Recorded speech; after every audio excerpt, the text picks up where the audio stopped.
Amém.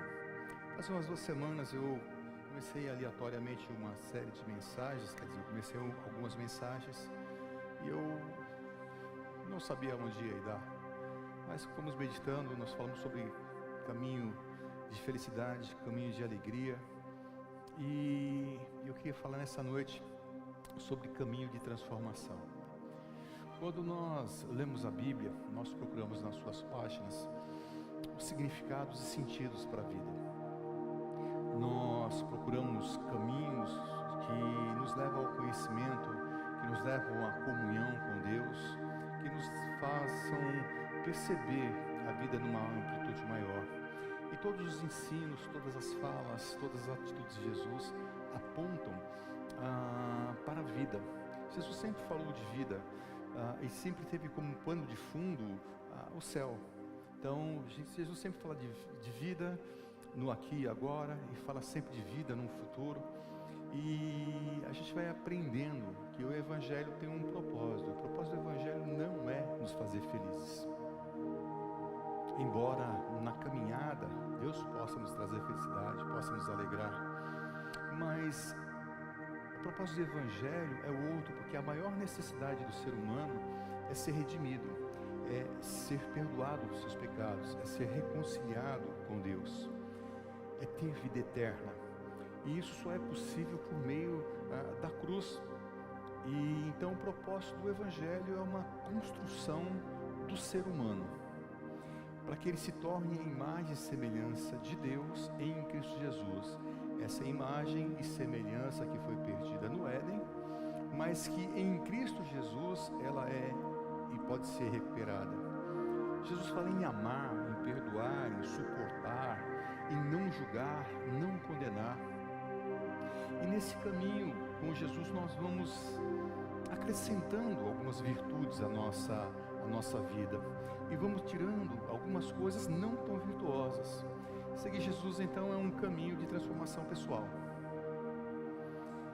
cujo objetivo final é o céu, mas o céu não como um lugar, mas o céu como um estado de perfeição do ser, uma jornada de aprendizado em aprender com Jesus, de como agir, como se portar e de como ser bênção às pessoas. E eu queria usar esse texto de Marcos, capítulo de número 1, quando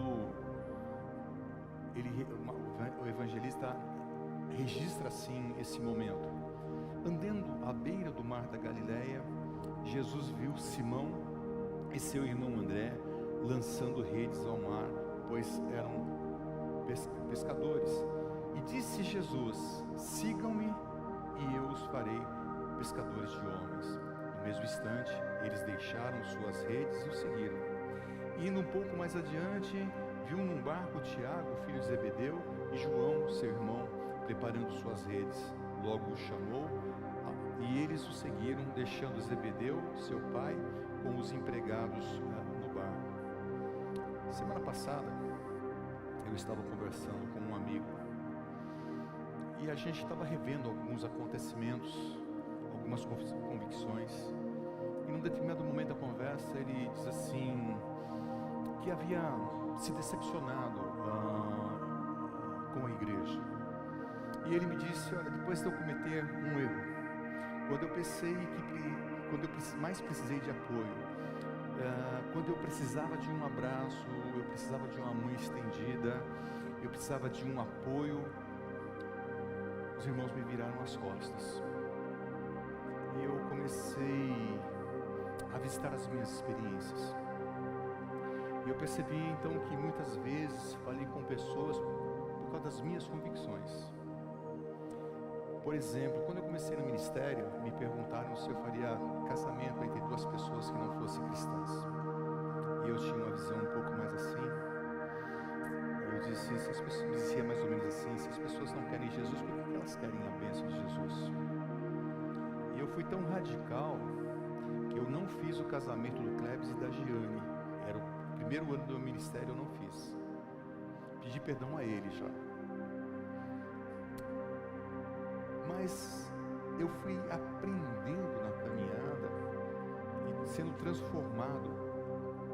E certo dia, lendo então um livro chamado A Missão do Povo de Deus, de Christopher White, eu cheguei ao ponto quando Deus chamou Abraão para abençoar todas as nações da terra por meio da sua descendência.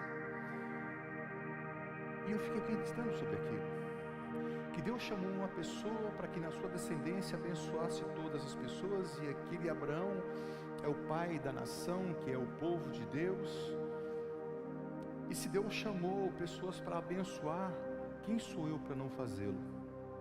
Se Deus chamou pessoas para poder derramar a sua graça a outras pessoas, quem sou eu? Então Deus nos chamou, irmãos, para abençoarmos, não para julgar, não para condenar, nem para destruir ninguém. Nós somos habitados pelo Espírito Santo, por isso nós lutamos na vida e pela vida, porque nós sabemos que a vida vale mais. E uma coisa é importante a gente aprender: não são as suas palavras motivadoras ou condenatórias que são capazes de mudar alguém. Alguém só é transformado por uma convicção ou por uma influência de uma ação do Espírito Santo. Portanto, não adianta você querer mudar as pessoas e achar que elas têm que andar da forma como você quer, porque quem muda as pessoas é Deus. E eu comprovei isso na minha caminhada, e à medida que nós envelhecemos, nós mudamos as percepções. No vigor da minha juventude, eu queria transformar o mundo.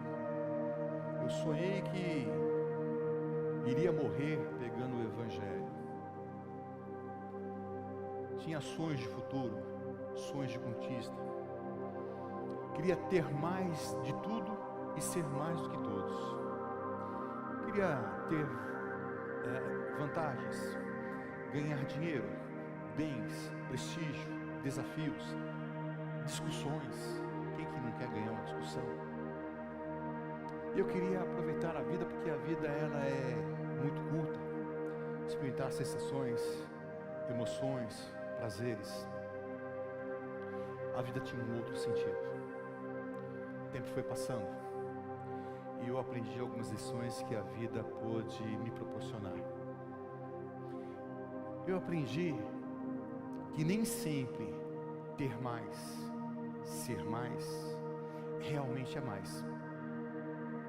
Que nessa busca de ter, de ser mais, a gente perde muita coisa.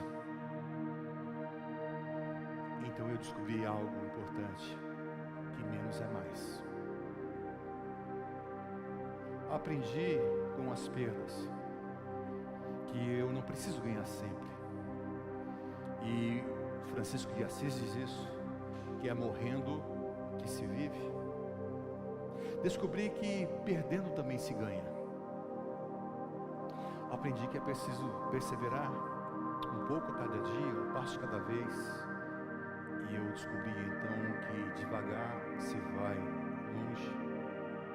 Ao entender a minha realidade, meus medos, minhas ansiedades, eu aprendi que os problemas da sua maioria não são meus. Então eu percebi que sem ansiedade é que se vive. Isso nos faz pensar que tipo de vida nós queremos ter. Um filósofo chamado Nietzsche, ele pergunta aos religiosos da sua época o seguinte: você vive hoje uma vida que gostaria de viver por toda a eternidade?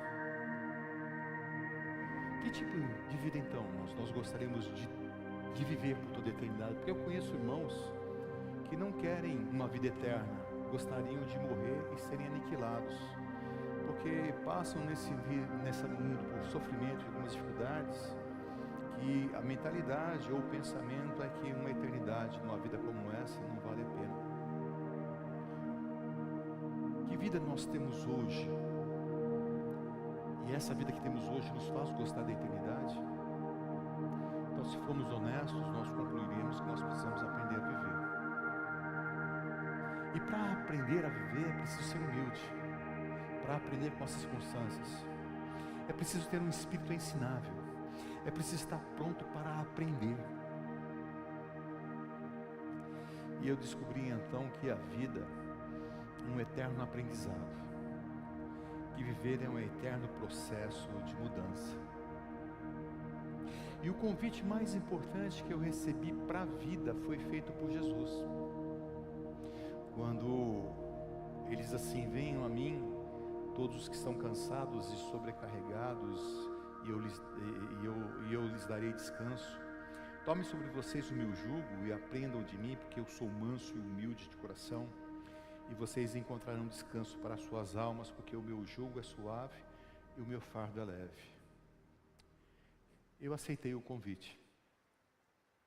Eu decidi seguir a Jesus, caminhar com Ele. Decidi deixar as minhas cargas, minhas preocupações, minhas lutas, meus vícios.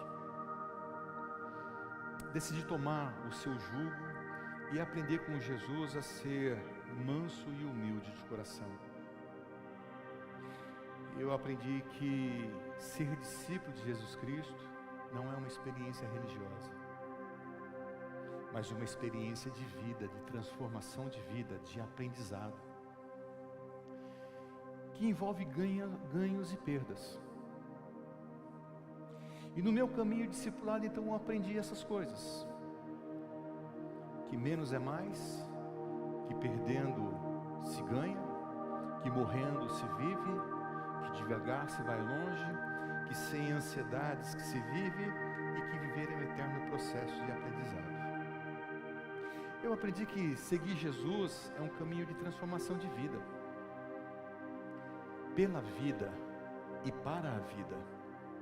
Aprendi que seguir Jesus não é professar uma fé ou fazer parte de uma religião, mas é ter vida com Cristo, e é aquilo que o Paulo diz, que é Cristo vivendo em mim. É ter o mesmo tipo de vida de Jesus, ter as mesmas características, o mesmo caráter, ter a mesma lógica que está presente em Cristo. E eu aprendi que Jesus é mais do que uma religião, é mais do que uma força que nós nos apegamos na hora da necessidade, que Jesus é mais do que um nome mágico que nós clamamos como estamos em apuros e clamamos por auxílio. E eu aprendi que o convite de Jesus para segui-lo não é para onde, não é para ir a algum lugar, mas é um chamado para o ser, para um novo tipo de vida, de compreensão de vida.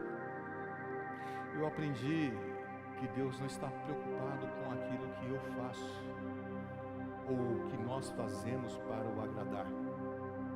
Deus está preocupado com aquilo que nós somos. Porque o nosso problema não é fazermos ou deixarmos de fazer alguma coisa, mas é o tipo de pessoa que nós estamos nos transformando. Que tipo de pessoa o Evangelho está forjando em nós? Porque existem pessoas que sobem escadarias de joelhos, que acendem uma vela, que colocam uma fitinha amarrada no pulso, mas continua sendo a mesma pessoa. Tem pessoas que fazem votos, que vêm à reunião de oração, que vêm à igreja, canta, ouve sermões, fazem ritos, mas continua sendo a mesma pessoa. Ela só tem uma religião. Ela tem a prática de dogmas como algo que ela faz para se sentir bem. Então a gente tem uma religião que ela é exterior e que nós fazemos algumas coisas para que a gente tenha paz. O Evangelho da graça de Deus é outra coisa. O Evangelho, ele penetra no fundo do ser, ele muda a percepção da vida, ele mexe na nossa predisposição em relação à vida, em relação a Deus. O Evangelho transforma a essência. e faz com que a gente tenha uma transformação na maneira de enxergar a vida, de pensar e agir a partir de Jesus. E a Bíblia chama essa transformação de um novo nascimento. A religião nos ensina mudanças a partir de ritos, de práticas exteriores. Faça isso, não faça aquilo, coma isso, não coma aquilo. Mas isso não muda o tipo de pessoa que nós somos. Porque práticas exteriores não muda. Ela é só um alívio de consciência para quem não quer mudar.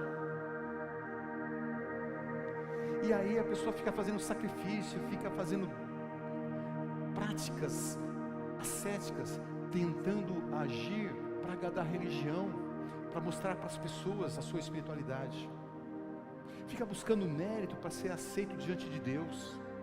E quando percebe alguém do seu lado que não tem esses méritos, age como aquele fariseu, né, que tinha um publicano que batia no peito e dizia: ai de mim que sou pecador. E ele dizia: graças a Deus que eu não sou que nem ele. Ontem eu tive uma experiência. Fui a uma pizzaria que normalmente vou, e ali vi uma menina diferente, que eu sempre brinco com o pessoal, e perguntei: quem é essa menina? E a filha do dono falou assim: é minha esposa. Eu disse: prazer, como é que é seu nome? E começamos a conversar. E ela foi me falando sobre a vida, a gente foi brincando e tal. E aquela menina disse, para aquela filha do dono, disse assim, para aquela menina que estava com ela, disse assim: sabe o que ele faz na vida? Ela olhou para mim e falou assim: ele é médico. Eu falei: só se for de alma. Ele falou assim: ele é pastor. Ele falou: dos muitos que eu vejo por aí, e que eu acho que é honesto, é ele. Ele é pastor. E aquela menina ficou de queixo caído e falou: como? Você está me tratando bem? Porque a Maria não aceita quem eu sou. Eu disse: não sou julgador de consciência de ninguém. Jesus me chamou para amar. E quem vai mudar o seu coração é Ele. Não sou eu. Porque está cheio de ladrão, de bandido, de mentiroso. E a gente não trata como a gente trata uma pessoa como essa, não é verdade? Eu fui aprendendo na caminhada que eu posso não concordar com a atitude das pessoas, como não concordo com algumas atitudes, mas eu não posso excluir ninguém, porque Deus não exclui ninguém, porque Deus ama. Eu estou dizendo de pecado ou não, estou dizendo que Deus é amor, porque se Deus não amasse, Deus já teria destruído muita coisa. Então Jesus chamou os seus primeiros discípulos lá aos arredores do mar da Galileia, e não houve nada extraordinário, não houve nenhuma manifestação sobrenatural, foi um encontro normal. Ele convidou Pedro, Tiago e João a deixarem os seus barcos, a deixarem as suas redes, a deixarem os seus estilos de vida, deixarem os seus sonhos para o seguir. Jesus não ofereceu riqueza, Jesus não ofereceu bens, Jesus não ofereceu poder, não ofereceu fama, não ofereceu uma boa vida livre de problemas, apenas disse: sigam-me e eu farei de vocês pessoas diferentes, com atitudes e pensamentos diferentes, com propósitos e preocupações diferentes. E hoje eu vejo um evangelho, aliás eu estava vendo um meme hoje, alguma coisa do tipo, de alguém prometendo que você vai dar, que vai acontecer, porque Jesus vai fazer, que não... E aí eu vejo as igrejas cheias de gente, e vazias de Deus, vazias de testemunho. E o convite de Jesus não foi para aqueles homens mudarem de religião. Hoje a gente faz isso: aceita Jesus, a sua vida vai mudar. Aceita Jesus, porque vai acontecer isso. Não, a gente não aceita Jesus porque você é pecador e precisa da graça de Deus. Aceita Jesus porque Ele vai perdoar os seus pecados. E na caminhada pode acontecer de muita coisa boa vir sobre você. Mas se não vier, a maior bênção é que você é aceito por Deus, pela sua graça, a sua misericórdia. Jesus não chamou aquelas pessoas para serem cristãos, nem o que deveriam ou não deveriam fazer. Ele só disse: segue-me, porque eu vou fazer vocês pescadores de homens. Quem age na vida das pessoas é o próprio Jesus por meio do seu Espírito. E esse é um convite para todos nós, para nos tornarmos pessoas melhores, que agem com amor, que têm compaixão nos olhos, que estendem as mãos com bondade e generosidade. Pessoas preocupadas com a vida e como manter a vida em todas as suas dimensões. É um convite para nos tornarmos melhores maridos e mulheres, melhores pais, melhores filhos, melhores profissionais, melhores cristãos. E eu vos farei pescadores de homem, indica que Jesus mudaria a disposição e as habilidades dos seus discípulos e os enviaria para tirarem homens do sistema corrupto do mundo, do ambiente de morte. E esses homens teriam recursos, habilidades, tempo, finanças para poderem executar essa tarefa. Esse é um convite, meus irmãos, para deixarmos o mercado consumidor de religião. E qual é a mentalidade de um consumidor de religião? É essa: o que eu vou ganhar se eu fizer isso? Se eu for numa reunião de oração, num culto, o que eu vou receber em troca? E alguém diz assim: venha para o culto buscar a sua bênção. E as pessoas vão, porque ele é um consumidor de religião, porque ele só vai em troca de alguma coisa. Vamos fazer uma campanha de conquista da casa própria. Ele só faz a campanha porque ele quer a casa própria, não por amor a Deus, porque ele é consumidor de religião. Então a religião começa a criar mecanismos e sistemas para manipular, para dominar, para oferecer essas coisas, para angariar número de pessoas para a sua religião, para a sua igreja, para a sua denominação. E a mentalidade daquele que consome religião é como aquela pessoa que entra no supermercado em busca de produtos para suprir as suas necessidades. Então ele vem na igreja e a música tem que mexer com as suas emoções. Ele tem que ser tocado, ele tem que chorar, ele tem que se alegrar. A oração não pode ser qualquer oração, a oração tem que ser forte. Porque não é qualquer oração, a oração tem que ser forte, porque tem que estar debaixo da unção do apóstolo, da unção do profeta. E a mensagem tem que ser desafiadora, motivadora, que me faça sair daqui na segunda-feira conquistar um emprego novo, conquistar algo novo. Porque afinal de contas, eu estou vindo à igreja, estou ofertando, dizimando, eu sou o cliente e o cliente tem sempre razão. E os evangelhos apresentam dois grupos de pessoas. E o primeiro grupo é daqueles que, quando Jesus multiplicou os pães, no dia seguinte essa multidão foi procurar Jesus e não o encontrou. Eles atravessaram o mar, aquela coisa toda, foram atrás de Jesus. E quando o encontraram, falaram: Jesus, o que o senhor está fazendo aqui? E aí Jesus disse para ele assim: ó, a verdade é uma só, é que vocês estão me procurando porque vocês comeram pão e ficaram satisfeitos. Vocês não vieram aqui para me ouvir, vocês vieram aqui para comer pão. Mas não trabalhe pela comida que se estrague, mas pela comida que permanece para a vida eterna, a qual o Filho do Homem vos dará. Não contente, aquele pessoal vira para Jesus e fala assim: mas que sinais o Senhor vai fazer para que a gente crente? Porque afinal de contas os nossos pais comeram pão no deserto, e o Senhor vai fazer pão, não vai dar pão para a gente. Uma multidão de consumidores de religião que seguiam Jesus por interesses pessoais. Havia um segundo grupo, e o segundo grupo é aquele dos amigos que tinha entre eles um paralítico, e que eles entenderam que precisavam levar aquele amigo até Jesus, porque entendiam que Jesus poderia curá-lo, e eles carregam aquele paralítico numa maca sobre os seus ombros.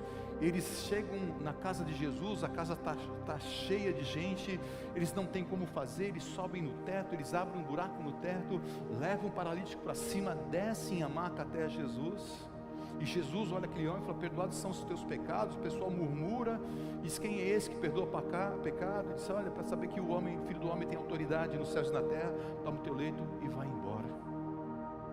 Esse é o grupo que fez de tudo para que o seu amigo tivesse um encontro com Jesus e fosse transformado.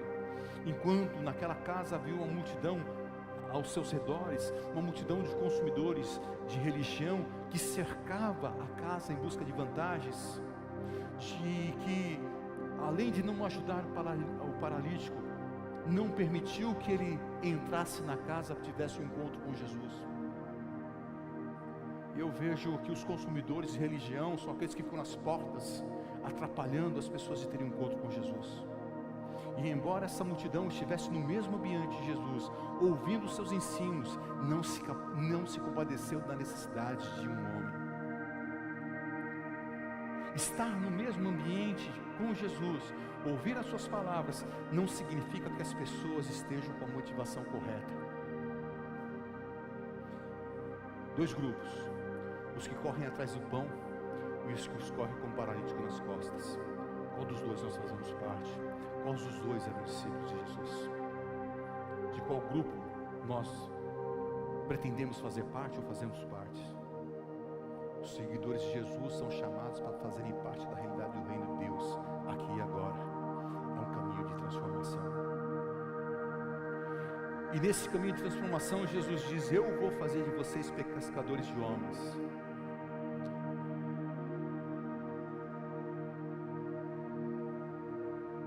O caminho de Jesus, então, é um caminho de transformação. É um caminho de aprendizado com Jesus e de Jesus.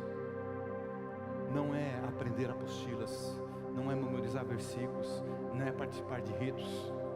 Seguir Jesus é se aprofundar nos relacionamentos, na confiança, no abrir o coração, onde as histórias se encontram e são reveladas uns aos outros. E nesse encontro há um trabalhar de Deus usando as pessoas, e o discipulado então é um encontro de vida. Porque na intimidade com Jesus, por meio da sua palavra, por uma ação do Espírito Santo, nós vamos sendo transformados. E aí a gente entra num caminho de aprendizado uns com os outros, do suportar uns aos outros. Deixa eu fazer só um parênteses aqui, que uma irmã me perguntou: pastor, que é esse negócio de suportar aqui?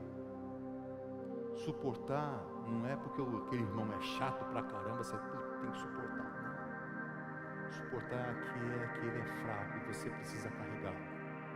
Suportar é que você precisa sustentá-lo, dar suporte a ele, ok? Então suportar uns aos outros é dar suporte uns aos outros, é mantermos uns aos outros de pé. Aprender com as adversidades, encontrar os amigos. É um caminho do compartilhar, é um caminho do chorar e do se alegrar juntos, do ajudar a carregar a cruz. O aprendizado com Jesus é um caminho de se doar em nome da justiça, do amor e da misericórdia. Eu vos farei pescadores de homens é um caminho de inclusão.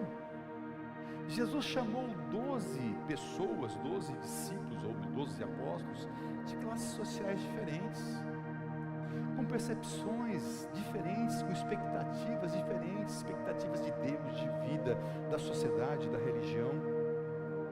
E 2 desses discípulos ou desses apóstolos representam muito bem essa inclusão. O primeiro deles, Mateus, coletor de impostos, odiado pela sociedade, que representa os corruptos, os desonestos. O segundo é Judas Iscariotes, que representa os traidores, os não confiáveis, aqueles que nos apunhalam pelas costas, não é verdade? Aqueles que se vendem e que nos trocam por qualquer coisa. Quem de nós já não passou por isso? Então o caminho do aprendizado de Jesus é inclusivo, ele inclui essas pessoas. E no caminho de Jesus, o ódio não é admissível. Não é admitido preconceito, intolerância de classes, de sexo, de cor.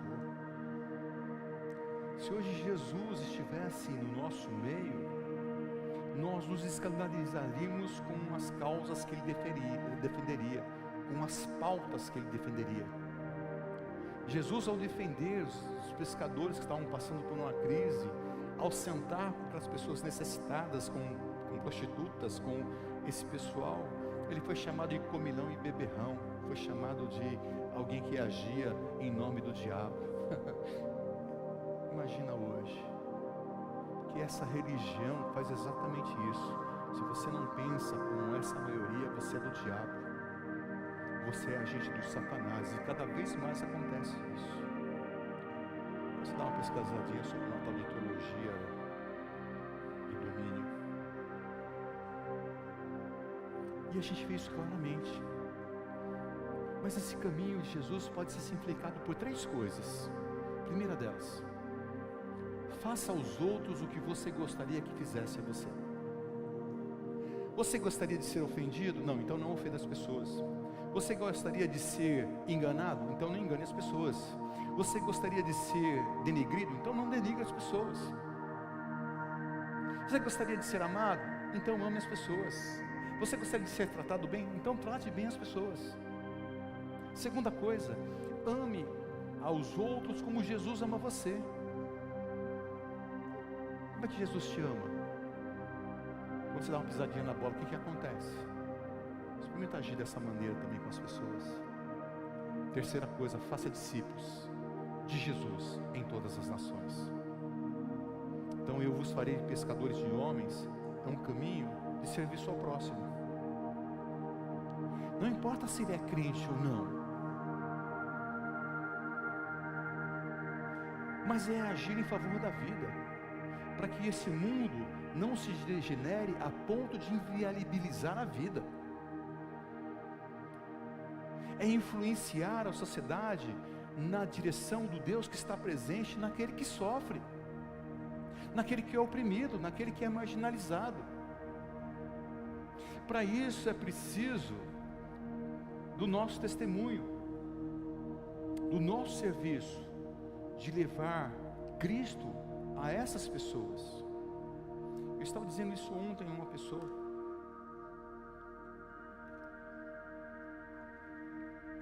Quando alguém em situação de rua, passando fome, diz assim: Deus, eu preciso comer. Encosta uma perua da Igreja Batista, ou encosta uma perua do Centro Espírita da Mãe Rosa, ou encosta uma perua do terreiro de Umbanda da Mãe não sei quê, ou da Associação de Maria. Esse cara que está com fome olha para aquele que vai dar comida para ele, ele vê o quê? Resposta de Deus. Ah, pastor, você está falando o quê? Vou te contar uma história para você. Quando houve grande fome, Deus enviou os corvos, e os corvos eram animais impuros, malditos, levando carne para sustentar o profeta. Deus levanta quem Ele quer, faz do jeito que Ele quer, da maneira como Ele quer, na hora que Ele quer. Deus não cabe no meu conceito teológico, nem no seu. Deus não cabe na caixinha. Deus não cabe nessa Bíblia. Deus é maior que a Bíblia. Deus é maior do que aquilo que a gente pode pensar. Então nós não fazemos discípulos de nós mesmos para sermos nossos seguidores, seguidor do pastor, do bispo, do apóstolo. Nós não fazemos discípulos da nossa denominação, da nossa igreja ou da nossa religião. Nós não colocamos a placa da igreja ou da doutrina acima dos ensinos de Jesus. Nós fazemos discípulos para serem a imagem de Jesus, que tem o mesmo caráter, embora todos nós sejamos diferentes. E é isso que a gente precisa entender. Você na sua casa vai fazer uma salada. Você vai colocar lá tomate, alface, pepino, cenoura. E você coloca um pouco de sal, não é verdade? Porque sem sal não tem gosto. Tomate não tem muito gosto. Cenoura não tem muito gosto. Alface, pior ainda. Entenda uma coisa. Jesus na sua vida é aquele que dá gosto a nós. Você pode ser o tomate, pode ser a alface, pode ser cenoura. A presença de Jesus em nós realça quem nós somos, porque nós somos diferentes. E Deus quer usar cada um na sua diversidade. Mas o importante é que nós estejamos juntos na mesma direção. Ou melhor dizendo, na mesma salada. Então, eu farei vocês pescadores de homem.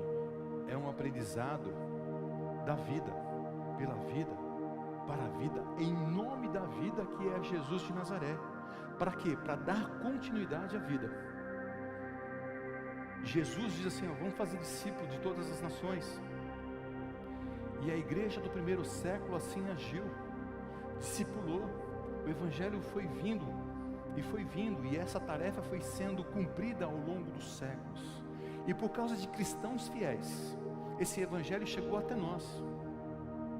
Então eu e você não podemos negligenciar esse chamado de sermos pescadores de homens, em detrimento das nossas causas pessoais, em detrimento das nossas vontades e desejos.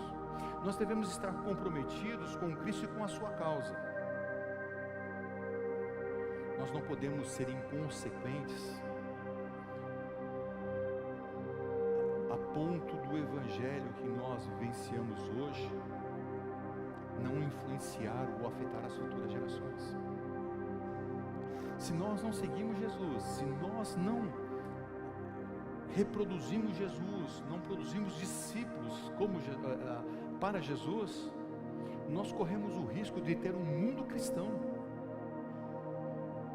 cheio de crentes, de pastores, de bispos, de apóstolos, mas sem Jesus, cheio de injustiça, sem compaixão, sem generosidade, sem solidariedade, sem princípios éticos e morais.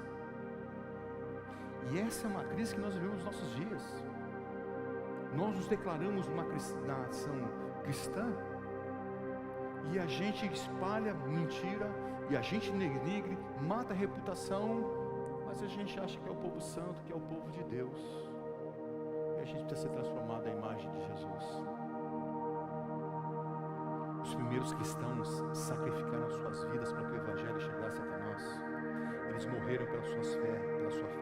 Alguns foram, como diz a Bíblia e os livros e a história, alguns foram comidos por feras, outros foram cerrados ao meio, outros foram queimados, outros foram vendidos como escravos. Há uma galeria de heróis na história da igreja, e eu gosto muito desse versículo de Hebreus que diz assim que homens dos quais o mundo não era digno. Isso deveria inspirar a cada um de nós a responder positivamente esse convite. Homens que por seu testemunho trouxeram todo o bem a nós e nos mostraram e nos fizeram entender que a vida faz sentido. Um dia o evangelho me alcançou. Ao ler o livro de Mateus pela primeira vez, eu conheci o Cristo ressurreto. Aquilo ardeu meu coração, e eu criei que Jesus havia morrido pelos meus pecados, que havia ressuscitado, que está vivo, que Ele tem poder para perdoar pecados, que Ele tem poder para ressuscitar. E ouvi: segue-me, e eu vou fazer de você pescadores de homens. E me perguntaram: como é que foi seu chamado pastoral? Como é que foi o chamado missionário? Há um momento, mas eu apenas li nos evangelhos e compreendi o meu chamado e a minha missão. Não tem questão de dons, tem a questão que todos nós somos chamados. E chegará um dia, meus irmãos, que todo o universo será transformado pela manifestação da glória de Deus. E que outra vida eu desejaria, a não ser essa transformação? Que outra coisa eu desejaria para minha família? Que outra coisa eu poderia desejar para você? Essa transformação plena. O que eu desejo para você é uma vida de discípulo de Jesus, onde o próximo seja a causa e o chamado para o amor, para o resgate da dignidade humana, porque no outro nós enxergamos a Trindade divina. Eu te desejo essa vida como instrumento de transformação e de construção de uma sociedade mais igualitária, a partir dos valores do reino de Deus. Eu sempre tenho dito isso. Estava conversando com o Odair antes de entrar aqui, lá em cima, e ele estava falando do remédio que é caro para show, e que pagava metade, agora o governo está dando. Eu disse, tem que dar mesmo. E tem que dar mais coisa. Porque há petróleo, para quem que fica o dinheiro e os royalties do petróleo? Há diamante, há ouro, para quem que fica os royalties? De quem que é o dono da terra? Eu olho para a minha Bíblia e diz assim, o Senhor a terra é a sua plenitude, mas se eu falo isso, você é comunista. E se vendeu na cabeça dos consumidores de religião, eles também podem construir um sistema onde ele pode dominar o outro e escravizar o outro. Mas antes de tudo, e antes que houvesse algum sistema econômico, Jesus existia. E os princípios do reino também. Então é bom nós olharmos para os valores do reino. Por quê? Porque eu entendo que o Evangelho, esse anúncio onde todos nós podemos desfrutar daquilo que Deus nos dá e de tudo que Deus é. Ponto. Você não é maior do que eu não sou maior do que você.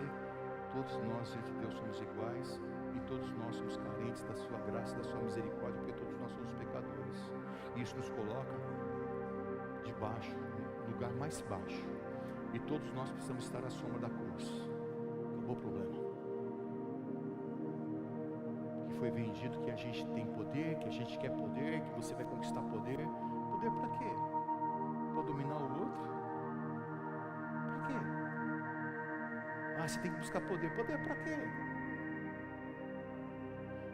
O mais alto que um cristão pode estar diante de Deus é de joelho, clamando a sua misericórdia, e não impondo o dedo no nariz de Deus, dizendo, olha, eu sou teu filho, o Senhor tem que me dar, olha, a tua palavra diz, olha.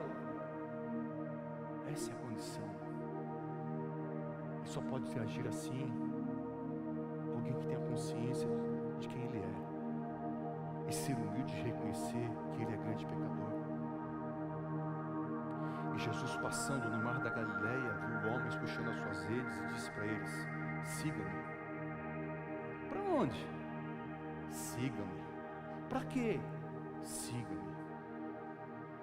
O convite para você seguir Jesus não é para onde, não é para quê, mas é que tipo de pessoa que Ele quer te transformar. Esse é o ponto.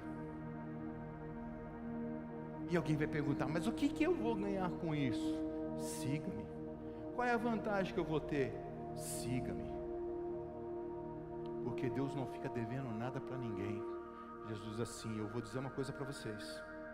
Ninguém que tenha deixado casa, mulher, irmãos, pai, filhos, por causa do reino de Deus, deixará de receber na presente era, muitas vezes mais, e na era futura, a vida eterna.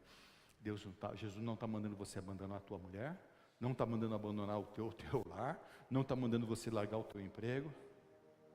Ele está dizendo que para você e para mim, o reino de Deus tem que estar em primeiro lugar.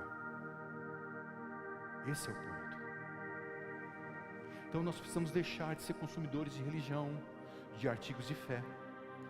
Mas isso só vai acontecer se nós deixarmos os nossos interesses pessoais para seguirmos o caminho de Jesus, caminho de aprendizado e transformação.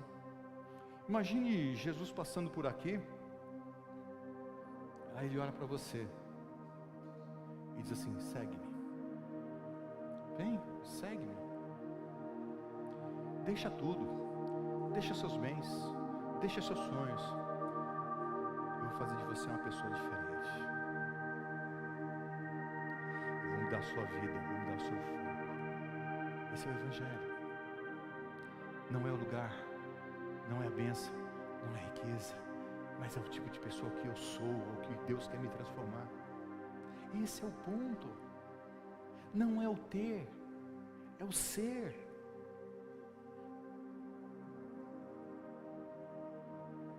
Aí Jesus falou assim: olha, eu vou mudar você, vou te dar sentido de vida, eu vou te humanizar.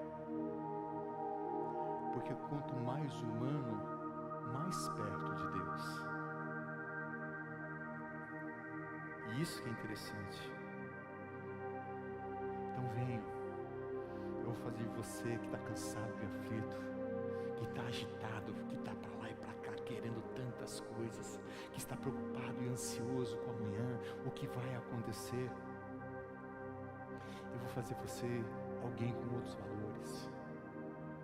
Você não vai ficar mais pescando peixe por aí, não. Você vai pescar homens. Eu vou fazer de você um instrumento para tirar pessoas do ambiente de morte e corrupção. Eu vou agir em você e através de você para mostrar que a vida tem sentido, que a vida faz sentido. Então esse caminho proposto por Jesus é um caminho de transformação para a vida, pela vida. E todos nós temos esse chamado. E às vezes você perde, e nós perdemos tantas oportunidades. Porque é essa pessoa que citei no começo da minha mensagem, dizendo que quando eu mais precisei, me viraram as costas, quando eu precisava de um abraço, quando eu precisava de um apoio, foi meu filho.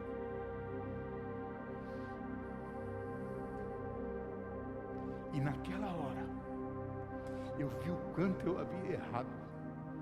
Há 20 anos atrás, 15, 14 anos atrás, eu vi o quanto eu tinha pisado na bola.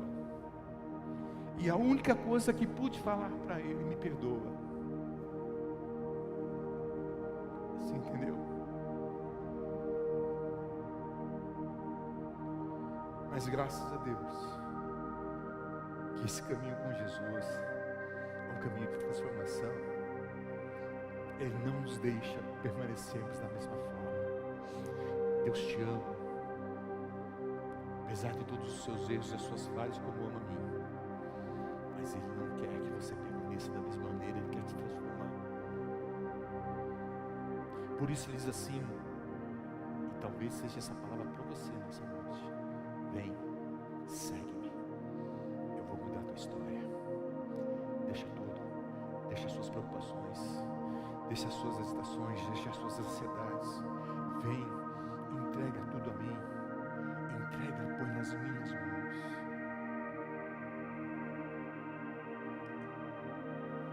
Porque eu vou mudar o teu coração.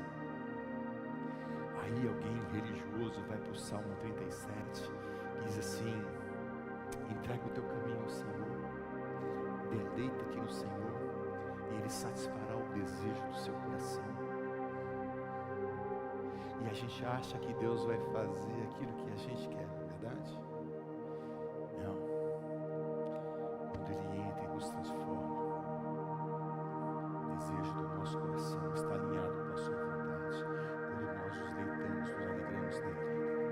O desejo que temos é o desejo que está no coração de Deus. E é esse desejo que Ele faz com que aconteça. Minha oração é que o teu desejo esteja tão alinhado com o de Deus, que o que você desejar, transformação na sua vida, na sua casa, na sua família, que aconteça. esse desejo, eu creio que Deus quer realizar, porque eu vejo isso na Bíblia. Então nessa noite eu tenho 2 apelos. Um para você que entrou aqui e de repente é um grande consumidor de religião, mas entendeu que o Evangelho é outra coisa, que não é aquilo que você faz, mas é aquilo que você é. Não é aquilo que as pessoas veem, mas é aquilo que Deus vê. Esse é o ponto. E você chegou à conclusão e falou assim: Deus, eu preciso mudar de vida. Então eu quero orar com você. E dizer assim: Senhor, olha para o nosso coração que muitas vezes é enganoso. E a gente tropera nos nossos desejos, e a gente tropeça e cai. E a gente enfia o pé pelas mãos e a gente faz tanta besteira. Mas hoje, ouvindo a Tua voz e a Tua palavra, o Teu Evangelho, eu quero aprender de Ti, fazer como Jó. Eu só Te conhecia de ouvir falar, falei muita coisa que não entendia, mas agora os meus olhos se veem. Eu vou aprender de Ti. Eu entrego todo o meu ser, entrego toda a minha vida. E Te peço que o Senhor possa me fazer uma pessoa diferente. Quero falar com você que entrou aqui e que de repente não tem essa experiência com Jesus, mas você ouviu que você é pecador, que você precisa de Jesus, e há algo no teu coração que te fala mais alto, e você ouviu que eu te disse que Jesus não chamou as pessoas para mudarem de religião. Religião não vai fazer a menor diferença na sua vida. Você ouviu que eu disse que Jesus não chamou aquelas pessoas para serem cristãos. Ele chamou aquelas pessoas para serem pessoas diferentes, para serem pessoas melhores. Se você ouviu essa mensagem e entendeu que você precisa caminhar com Jesus, eu quero orar por você. E quero te desafiar para que você saia da tua posição e vá com Jesus. E você pode orar assim comigo, dizendo: Senhor Jesus, eu ouvi o teu chamado, não entendo muito bem, mas eu quero te seguir, porque eu sei que o Senhor tem um projeto para mim de ser uma pessoa melhor, ser o melhor pai, o melhor marido, uma melhor pessoa. E eu sei que é um caminho de transformação. Então eu reconheço que eu preciso de Ti. Eu ouvi a Tua voz e o Teu chamado, e não tendo outra coisa para fazer, ou não tendo uma outra alternativa, reconheço que sou falho, que sou pecador e que preciso de Ti. Por isso eu quero entregar minha vida ao Senhor e pedir que o Senhor entre na minha história e que o Senhor me faça uma pessoa diferente. Assim como o Senhor fez com aqueles homens, que o Senhor também faça comigo. Essa é a oração.